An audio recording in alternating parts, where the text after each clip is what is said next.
문의원이 그 조사한 바로는 경산 화장품 산업 단지만 정말 특이하게 지금 사업을 진행하고 계시지 않나요? 맞죠? 사장님도 그렇게 보고를 받으셨죠? 예, 그렇게 느끼고 있습니다. 물론 뭐 사장님 오시기 전에 일이지만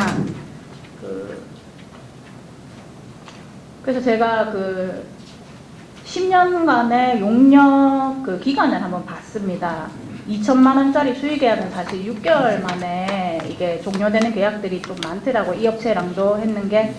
근데 화장품 산업단지 같은 경우에는 거의 한 9억 원 정도가 되는 시설계 용역 계약인데 3개월 만에 그 완료하겠다고. 물론 개발공사에서 그 한 건 아닙니다. 개발공사가 들어가기 전에 경산시에서 그런 말도 안 되는 용역 계약을 했더라고요. 2천만 원짜리도 6개월 걸리는데 9억짜리를 3개월 만에 그 완료하겠다는 거는 시시 설계를 인허가 절차 완료 전에 그 완료하겠다는 말도 안 되는 생각으로 지금 추진을 했었는데 결국은 이게 그 도의회 뭐 허가 받고 그다음에 여기 자체 이사회 있잖아요. 우리 개발공사가 들어가면서 그러면서 뭐 인허가 상에 여러 가지 문제가 있어가지고 조금 딜레이 되고 그다음 웃긴 거는 우리 개발공사에서 저는 이게 전문적인 분야이기 때문에 잘 모릅니다. 잘 모르는데 보통 CC 설계를 하고 뭐 CD든 뭐든 뭐 개발공사에 이제 줄 거 아니에요. 용역 결과를. 그러면 그 뭐 어떻게 가지고 오나 용역 결과를? 제가 이제 그 구체적인 이 결과의 구체적인 어떻게 가져오는지는 제가 아직 그럼 위원님께서 말씀하신 설계 납품은 그 도면하고 CD를 다 봤습니다. 도면하고 다 봤습니다. 그 CD를 받아서 그러면 우리는 뭐 어떻게 하나요? 받기만 하나요? 그렇죠. 아니 국장님 받아가지고 점검을 해보셔야죠. 그게 이제 사실적으로 이제 점검 당연히 해야 되는데 현실적으로 좀 잘 이행되지 않는 것도 좀 있습니다. 그러면 이제 전문 회사에서 오면 뭐 엔지니어링이든 아니면 뭐 여러 가지 뭐 그런 것들을 한 번도 점검 안 해본다는 말씀을 지금 그걸 하시는 건가요? 설계가 되면 이제 결과를 청량협회에 의뢰를 합니다. 청량협회에서 청량이 제대로 되는지 안 되는지 점검을 이거 오케이 되면 우리가 납품을 받거든요. 그 측량협회까지 그건 제가 처음 알았는데 그럼 경산 화장품 산업단지도 측량협회에 지금 의뢰를 하신 건가요? 아마 했을 겁니다. 그 절차를 받게 되어 있습니다. 아니요 했을 거라는 게 아니라 했는지 안 했는지 정확하게 답변을 해주십시오. 그거는 제가 그 당시에 납품 결과를 안 봐서 모르겠는데 아마 그게 청량협회에 오케이 돼야만이 저희들은 납품이 됩니다. 그러면 6m 단차 차이라는 게 사실 여기 지금 회의장보다 더 큰 단차 차이거든요. 오른쪽과 왼쪽의 차이가 6m인데 그러면 측량협회에서 돈을 받고도 일을 제대로 안 했다는 새로운 그 결과가 나오는데 제가 그 말은 지금 회의장에 처음 듣거든요. 그 당시의 상황을 혹시 설명해 주실 수 있는 분 없나요? 지금 국장님도 나중에 오셔가지고 그 용역 결과 받아가지고 측량협회에 다시 그거를 결과를 받는 게 아니고 그 엔지니어링 했는 그 실시 설계한 팀에서 그러면 그까지 한다는 예, 거군요. 예. 그러니까 엔지니어링 협회에서는 측량협회에 우리가 측량을 했는 게 단차 차이나 아니면 실제 가봐야지 알잖아요. 사실 컴퓨터상에 땡긴 거는 다를 수가 있기 때문에. 근데 그거를 의뢰했는데 측량협회에서 그게 이제 당신들이 했는 설계가 오차 없이 정확하게 됐다고 인정이 되면 저희들 납품 받도록 되어 있습니다. 측량협회에서 그러면 제대로 일을 안 했다는 얘기밖에 안 되네. 6m 단차 차이를 발견 못했다는 거는.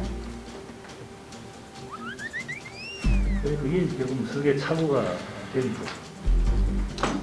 국장님 그렇게 간단하게 얘기하실 게 아니라 우리가 9억짜리 용역을 줘가지고 그 업체에서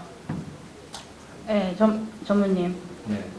그 업체에서 이제 측량협회까지 가가지고 그걸 한번 확인하고 그 다음에 우리 개발공사에서는 그 프로그램이 있다 그랬잖아요. 그 프로그래밍에 넣어가지고 확인까지 했는데 그걸 아무도 발견 못하고 문제는 이 디귿 엔지니어링 회사가 우리가 지금 개발공사에서 하고 있는 모든 산단의 그 엔지니어링 조성 그 실시 설계 용역을 다 땄다는 데 있죠.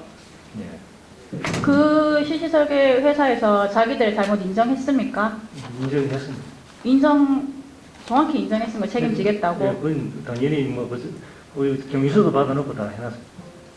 경위서를 받은 게 문제가 아니고요. 이런 대형 회사에서 지금 제가 그 구글에 검색한 것만 몇 건이 나왔는데 대법원까지 간 것도 있고, 그러면 보통은 우리 관급이나 이렇게 들어올 때 이런 문제를 일으킨 회사에 대해서는 벌점이라든지 아니면 흔히들 뭐 민간에서는 6개월이나 딜레이 되면 요거에 대한 뭐 기회비용, 뭐 이자비용 다 해가지고 청구를 하지 않습니까? 예, 해야 되죠.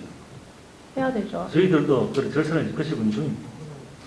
참고로 지금 여기 계약업체라도 계약 상대방은 경산시에서 있기 때문에 사실 저희들이 직접적으로 뭐 손해배상을 청구하거나 이러지는 없고요. 경산시하고 지금 협의 중에 있습니다. 그래서 경산시에서 주체가 되어서 해야 될 것 같고요. 저희들도 용역 감독을 같이 수행했기 때문에 같이 적극적으로 협업해서 그 부분에 대해서 처리를 하도록 그렇게 하겠습니다. 사장님, 여기 네. 우리가 보통 저는 그렇습니다.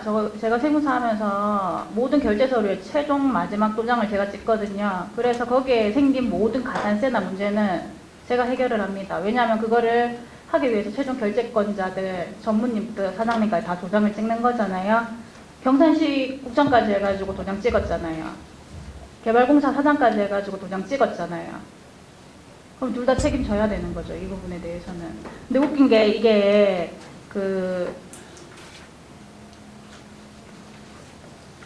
투심사도 하고, 그 다음에 이 화장품 산업단지 같은 경우는 지방 공기업 평가원 타당성 검토도 이루어지기 전에 실시 설계 용역 계약을 했습니다. 타당성 이거 할지 안 할지 알 수도 없는 상태에서 경산시에서 이걸 발주를 넣었더라고요. 그래서 결국에는 이게 3개월 만에 실시 설계를 완료하겠다는 허황된 용역 계약을 체결하고, 그래서 결국에는 중공금 자체도 지금 막대금 20년도 7월 10일 날 치렀잖아요. 근데 이게 막대금을 주면서까지 돈은 따박따박 잘 줘요. 따박따박 잘 주면서 한 번도 이 실시 설계 용역 결과가 제대로 되었는지는 확인을 아무도 안 했더라고요. 경산시에서도 그렇고 우리 개발공사에서도 그렇고.